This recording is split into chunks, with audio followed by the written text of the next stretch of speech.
जोर से बोलो। जय माता दी, अरे बोलो। जय माता दी। सर्वांनी त्यांच्यासाठी प्रार्थना करावी, संपूर्ण देश त्यांच्या सोबत आहे। हे जे आरोप लागलेले आहेत हे चुकीचे। सचिन भोसले आपण माता चतुर्शृंगी येथे आलेलो आहोत आणि सोनम वांगचुक यांच्यावरती जे आरोप झालेले आहेत ते निर्दोष मुक्त व्हावे व त्यांची आरोग्याला सुख समृद्धी शांती लाभावी याच्यासाठी आपण मातेकडे आकडे घालण्यासाठी आलेलो आहे आणि आपण गुडघ्यावरती पायऱ्या चढणार आहोत सोनम वांगचुक यांच्यासाठी।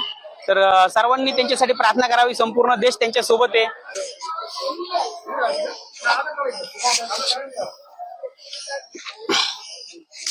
माता माता की जय, दुर्गा माता की जय, जोर से बोलो। जय माता दी, अरे बोलो। जय माता दी।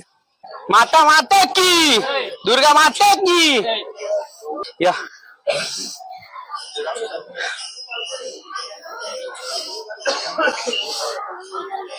जोर से बोलो, जय माता दी।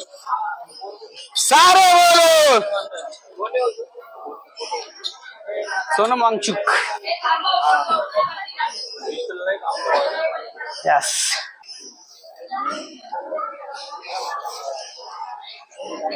हितेश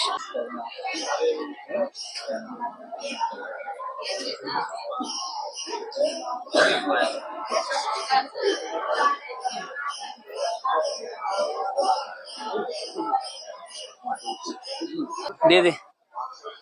माता माता की जय, दुर्गा माता की जय, जोर से बोलो। जय माता दी। सोनम वांगचुक यांना जी अटक झालेली आहे तर त्यांचे जे आरोप आहेत ते निर्दोष मुक्त व्हावे याच्यासाठी आपण इथं साकडे घातलेले आणि ते निर्दोष मुक्त झाले तर आपण 100 लोकांना अन्नदानाचा, 100 विद्यार्थ्यांना, लहान मुलांना अन्नदानाचा कार्यक्रम आयोजित करणार आहोत। नमस्कार, मी सचिन भोसले। आपण सोनम वांगचुक यांची निर्दोष मुक्तता होईल याच्यासाठी आपण माता चतुर्शृंगीला साकडे घातलेले आहे आणि त्यांची निर्दोष मुक्तता झाली की आपण 100 लहान विद्यार्थ्यांना आपण अन्नदान करणार आहोत आणि आनंद साजरा करणार आहोत। हे जे आरोप लागलेले आहेत हे चुकीचे आहेत तर याचा न्यायनिवाडा कोर्ट करेल। तर आमची माता चतुर्शृंगीवरती श्रद्धा आहे, आम्ही अनेक वर्षापासून मातेकडे येतो आणि मातेकडे साकडे घातलेले